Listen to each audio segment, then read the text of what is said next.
لاننا بشر، ولاننا بنمشي احيانا ورا الترندات ورا الحاجات.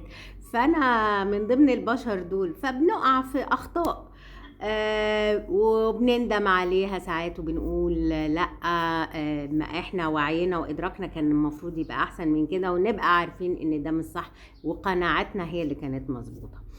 بقول الكلام ده ليه؟ لان انا زي الهبله مشيت ورا الموجه بتاعت شي ان.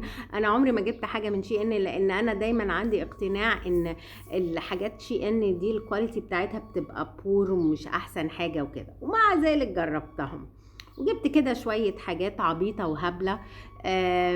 الكواليتي في حاجات فيها مش احسن حاجه، وفي حاجات معقوله. طبعا انا ما جربتش في لبس وكلام من ده، انا جربت كده في حاجات صغيره، اكسسوارز وحزمه وكده. كواليتي الحزمه وحشه جدا جدا جدا. وعندنا حزمه، يعني انا جايبه كام حزام بسعر حزام من الحزمه المحترمه بتاعتنا في مصر هنا. و يعني اشجع صناعه بلدي، وانا بعتذر للحاجات المحليه ان انا رحت وجبت حزمه كوليشن. كان شكلها بيطلع حلو في الويب سايت وبيطلع حلو في عندهم في الابليكيشن، بس في الواقع والرياليتي حاجة تانية.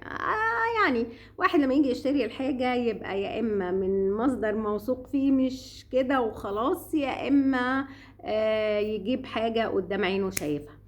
وشكرا، وهبقى اوريكم بقى مرة تانية الحاجات بتاعت شي ان العبيطة دي. شكرا.